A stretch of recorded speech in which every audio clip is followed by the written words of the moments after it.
Welcome to another episode of Naked with Dr. Money. I'm Dr. Stephanie Ardrey, known as Dr. Money, and I'm here sharing this series about mindset, and it's the six M's to me. And those six M's are initially laying the foundation, bringing your awareness to M's, which contribute to your mindset, as well as solutions if it is that you're ready to make adjustments to that mindset so that you can ultimately allow your mindset to evolve and your mission to elevate. So I've already shared two other M's. The first M was mind chatter. We talked about how mind chatter contributes to your actions, your behaviors. If you ever wonder why you behave a certain way, oftentimes it's autopilot that causes you to behave that way. So you want to be able to become aware of these things that you're doing in autopilot so that you can make a course correction. Because if you find yourself experiencing barriers and breakdowns, then with a shift, you can move to bridges and breakthroughs. The second M, we talked about memories. Memories are powerful. They cause you to keep having Groundhog Day. If you wonder why the life you're living seems like the life you've already lived, it's because you keep waking up reactivating the memories of past as opposed to focusing on the present and setting up intention for what you want. Now, in addressing those memories, I suggested that you read the book, The Power of Now by Eckhart Tolle. It's a book that I read many moons ago, and it was very instrumental, again, amongst other books. I'm an avid reader, so I read a lot of books. But it was one that stood out at a significant point along my journey. I was recently divorced and I was going through, resetting what life would look like again as a single person, now divorced. And, my son was a little bit older and he too had gone through the marriage and divorce. He felt like he had contributed to it because he selected my husband, meaning that he had loved him too and allowed him into our journey. And unfortunately, when that marriage did not prevail, he felt a little bit disappointed as well because he felt like he shared me willingly. And I noticed after that marriage and divorce, he hasn't been so eager to share me as willingly. So I guess that was his lessons learned from that experience. But anyway, the importance of recognizing where you are right now in the journey. I use the power of now while I would run daily in the park across from my home. And I remember just becoming really present to each tree, each fallen leaf, the grass, everything along the path as I took on that morning walk. And it really changed how I framed and began to experience my life again. And it also changed how I set my intentions. The next M, the M that we're talking about today, is meaning. Meaning.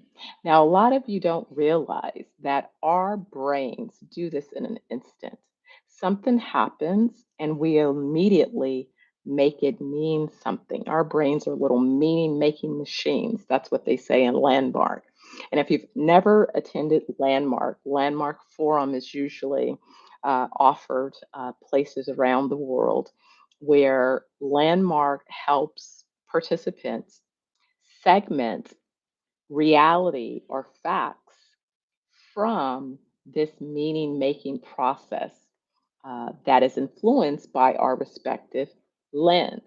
So, for example, if you're walking around with rose colored glasses, everything you see will have a little rose colored tint. Whereas if someone else is wearing blue tinted glasses, then their view will have that little blue tint. It's the same thing with our minds. Whatever your beliefs are, even the ones that you're not conscious of. Those are the things that are influencing what you make things mean. Doesn't mean that they mean that.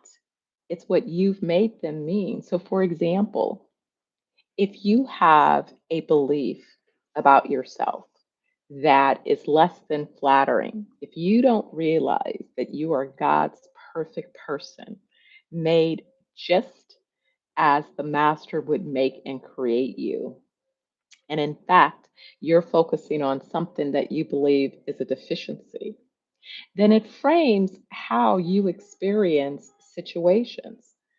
Maybe you come across someone and you have an experience that doesn't go as planned. The self talk immediately comes up, possibly negative. Well, they did this because of X. What if somebody was rude or did something that you didn't appreciate, but it had nothing to do with you? It has everything to do with them. It has them living in their own world and projecting onto you. In fact, that's the reality. Oftentimes, when we come in contact with people, what you'll find is they can't see you because they're so busy projecting themselves, what they're seeing. So if they seem triggered by you, it's not you. But if you don't have the awareness and understanding, because you don't recognize that within your own behavior, then oftentimes you begin to believe, well, this happened and so said this, so then it means this. And then what happens is whatever meaning you've given that experience, you begin to engage with that person, with those organizations, with whatever from that context of belief, but it's flawed. It's flawed. Have you ever experienced a car accident? Say a car accident happens in the center of an intersection, and there are people at different points. There are people on the north side, on the south side, on the east side, and on the west side. Each person is going to give an account based on what they witnessed from their particular side. You're going to get four different accounts. And if there's a crowd, you can exponentially add X's to how many different accounts you will get about what happened. And it's because each person has filtered what they saw through their respective lens. The fact of the matter is that, yes, there was a car accident. Beyond that, what caused the car accident, who's at fault in the car accident, what happened to cause the person who may be the initiator of the accident, you don't know any of those things. But you assert meaning quickly. And in doing so, you presume that that meaning is factual. It's not. It's not. So, the book that I want you to read about meaning and about thinking about yourself in terms of the core belief, I want you to read The Work by Byron Katie. This is a book that gives you a tool that you can use to evaluate circumstances when you encounter them. And you can question, wait a second. She challenges you to ask four questions. And from those four questions, determine if it is the meaning that you're asserting to an experience is even valid, accurate, or has any bearing on what you should be doing or how you should be responding or your movement forward, right? So when we talk about meaning, I want you to become really aware to where your brain goes. I want you to slow it down so that you can begin to recognize when that little meaning making machine is working and is using subconscious beliefs to cause you to behave or believe. And then, because of your belief, then your behavior tends to follow that belief, and your outcomes begin to produce outcomes similar, consistent to those beliefs. So let me give you another example. So I remember I was reading this book. It was around the time that I was relocating from home, my first time. I was moving from the Bay Area to Los Angeles. And again, like I said, I've always read a lot of books. There was this one book, I don't remember the title at the moment. It was many moons ago. But there was this story where there's this old man and a young boy, and they're seated in the corner, maybe near public market or something, and people are walking past them. One couple walked up to the old man and asked him about the community. Hey, excuse me, sir, we're wondering if we could ask you about this particular community. Um, we're wondering, what it would be like to live in this community. And the old man responds and he says, well, tell me about the community where you've lived. Where are you coming from? And the first couple goes, oh, the people are horrible. They're mean. They don't get along. There's a lot of conflict. There's always, disturbances happening. That's why we're looking to move away. And so the old man responds, well, you're going to find the same thing here. We have the same experiences in this community. So that couple moves on their way. Another couple approaches the little old man and the little boy. Couple asks a similar question. Hey, what do you think about this community? Tell us about this community? And the old man says, well, tell me about the community where you're coming from. And the couple said, oh, it's such a loving community. We have friends and family, and we love each other, we support each other. In fact, that's why we're hesitant about leaving the community, because it's been such a lovely and wonderful experience. And so as we consider where we're moving to next, we're curious about what the next community may offer. And the old man says, well, you'll find that here as well. As this couple departed, the little boy looks to the old man and he's confused. And he said, wait a second. You told the first couple that they were going to have disruption, disturbances, conflict. And you just told the second couple that they're going to have beautiful community that's loving and supportive. How is that so? And the old man responds, you bring with you what you experience. Each couple brings their focus with them. So it doesn't matter where they go, they're going to continue to relive, remember, Groundhog Day, the same experiences, because they're the one that has their lens focused on those experiences. And that's why they continue to repeat them and manifest them along their journey. Now, it doesn't mean that we don't come across people who have baked in beliefs and people that cross our paths and treat us a certain way because of those beliefs. But what's important is that we recognize those beliefs have nothing to do with us. We must understand daily that we are whole, perfect, and complete. Now, does that mean that we don't have room for growth and development? No, that doesn't mean that. But that means that the master who created each of us created us for a purpose, for an assignment, and we came prepared with all of the ingredients. Now, what we have to do is learn how to put all of those ingredients together and how to then fall into alignment so that we execute according to the assignments that we've each been given. I used to have this conversation with my mom. Part of why I miss having her so much is she was a young mom, Both of my parents were. My mother was 18, my father was 19 when they birthed me. But thankfully, I was blessed with grandparents, and I had a great grandmother still alive that I had an opportunity to spend time with. So I got a chance to explore, I guess you say, a little bit of that mother wit. I had some elder influences along my journey. People used to say I was an old soul.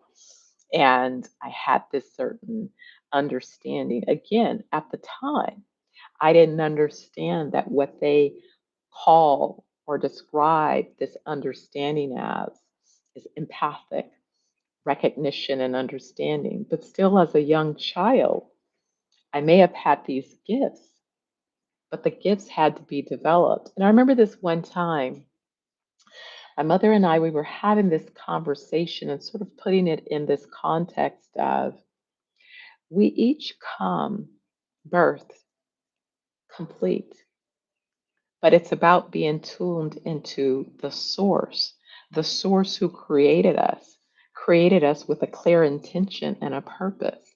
Just as unique as your fingerprint is your unique purpose.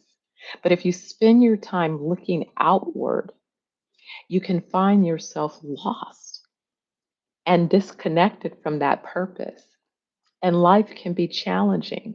So, one of the analogies that she shared and we shared was this idea of imagine going to the store to purchase a television set.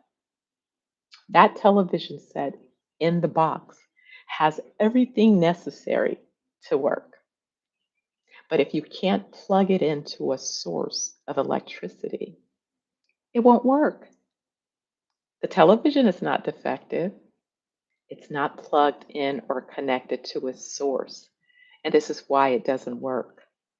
And so, if you are feeling along your journey that things are not working, I promise you, it all begins with mindset. If your journey is filled with challenges, health wise, in your family, in your community, in your business, go back to mindset. Go back and become aware of some of the bricks that support the mindset that you are using to navigate these various experiences. And if it is you believe that you want different experiences, begin to unpack. As I say, pull back the layers of the onion and begin to understand and take apart and also find out if some of the things that you have, those beliefs, are beliefs that are still valuable for you. I had to do that recently. So, when I moved from the Bay Area to Los Angeles, my grandmother scared me about meeting strangers and the damage or the horror of being in a bigger city by myself because I was moving by myself and really what I might encounter.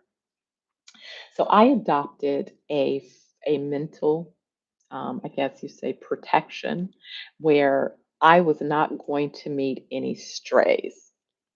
And what I classified as a stray was anyone who I met casually, grocery store, gas station, walking down the street, in the building where I lived, in my office, wherever. If I met you and I had no way to connect you to either a family member, another business relationship, or somebody or something that could serve as a third party endorsement for you, then I typically kept a safe distance from you because I didn't believe that I had the tools necessary to navigate and meet strays and be able to safely navigate them. I felt a little bit protected in that way. And I'd come from a community where I had become successful, but I also was protected within this particular community. Well, I had to challenge that, but it took time to challenge that belief because I've not only left the Bay Area, I moved to Southern California. I lived in different communities throughout Southern California. I left the state and moved to Nevada, Las Vegas. I had to navigate those communities, and now I've left the country. I'm living here in Jamaica. And recently, I left for Nairobi, Kenya, and I'm left for Dubai. I've visited all of these different countries. And my idea of not being able to meet strays is a limiting idea. It doesn't allow me to meet and connect with new people. And it's necessary to meet and connect with new people. I'm telling you, that stray concept caused me for at least the first 5 to 7 years that I had left the Bay Area to only date guys that I could tie to a family in the Bay Area, which means that I had relationships that really weren't sustainable. Who wants to be in a long distance relationship? You need to be up close and personal. My marriage revealed that, right? No more long distance. I need to be able to experience and encounter the next person up close and personal, because anybody can put on a show for a weekend, but what living day to day in that relationship reveals is greatly different than what you think a weekend can sustain. And it's all about revealing and learning these things about yourself. So, again, people ask me, well, if you went through the marriage and you went through the divorce, did you emerge from that marriage bitter? No, I didn't. I emerged from that marriage once I moved through the emotions, because it was an emotional bond. But once I moved through the emotions, I moved to a place where I love and appreciate my ex husband for the opportunity, both to know what it felt like to be a wife, but also to learn areas that I still needed to further develop and grow, so that the next time I choose to be a wife, I have some new tools in my toolbox and I can better contribute my part to the relationship. I have some better ideals of what being married looks and feels like. I've set new intentions for that particular relationship, but not by blaming my ex. My ex is whole, perfect, and complete, just like I am. We just had different beliefs, different mindsets. So when the conflicts were presented in the relationship, we didn't have enough shared tools that we can lean into to help us navigate those difficulties. So consequently, the only thing we could do was to exit. We had to exit, even though we probably still have love for one another. But because of the importance of forgiveness and the importance of knowing what I make that situation mean and how that then creates the possibility for my next encounters and situations, it goes back to, again, my mindset. So, in that mindset evolution, I first took time to forgive myself, and I forgave my ex husband for things that we each contributed that may have been hurtful, whether intentional or not, but still hurtful to the other person, because we each contributed hurt to one another. And then also our lack of communication skills. I was then determined to work on developing better relational communication skills. Again, I'm not perfect. I'm a work in progress, but I spent a lot of time working. Now I need to spend a little more time practicing. I guess it's time to date again. And because you can study the theory, but it's, can you take that theory and put it into practice?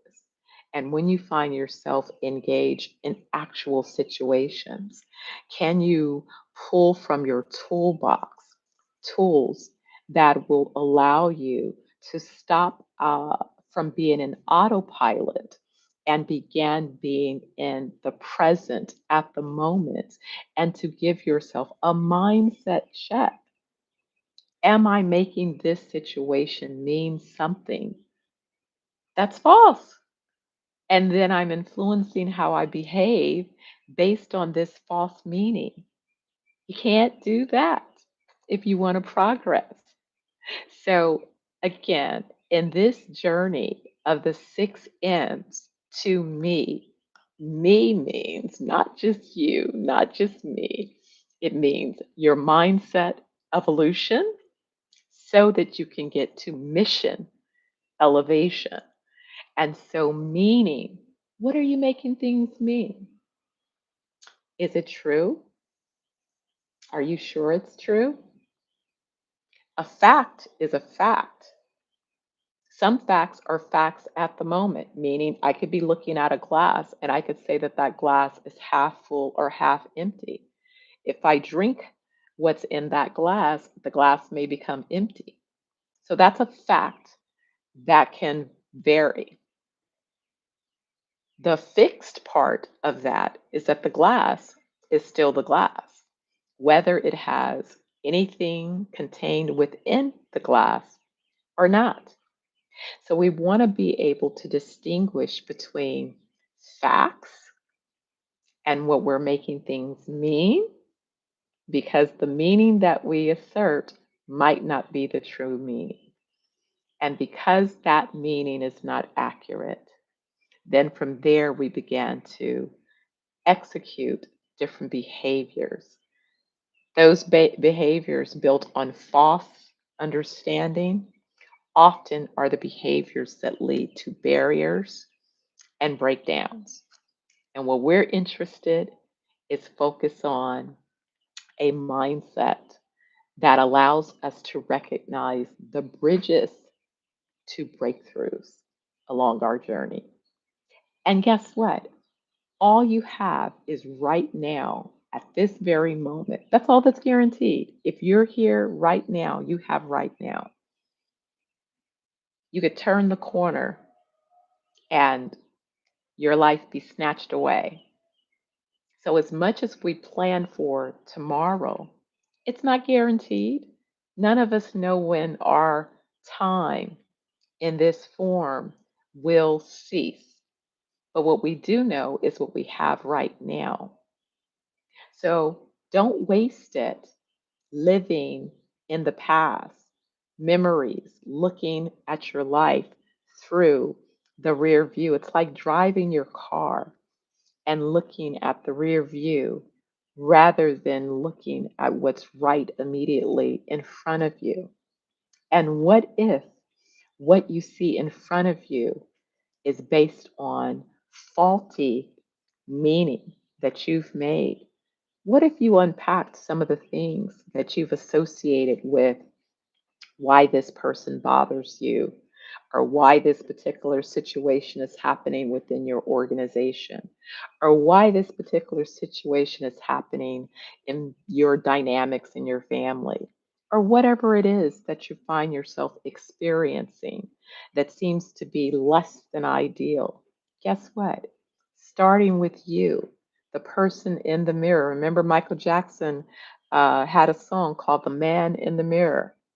If you began with looking at you be amazed at how much you can shift your reality. You can change from living a groundhog experience to living a new intention that moves you closer to the purpose you were specially designed for. And nobody else has your assignment. Nobody else can take your assignment. Nobody else can prevent you from accomplishing your assignment. The only person that has control of your mission elevation is you. And you build it upon your mindset. So if you say things, again, the meaning that you assert with things. All right, be careful. Watch your words. Every time you speak, you are stating what you believe. This is why people who have ears trained for healing, they hear different than people who have ears that are vested in hurting. So I'll see you again on the next part of our 6 M's to me. Mindset, 6 M's to me. And I hope you continue to enjoy this journey and get your mission in alignment so that your mission can be elevated. I'll see you soon. Again, it's Dr. Stephanie Ardrey, known as Dr. Money, and I'll see you on the next series.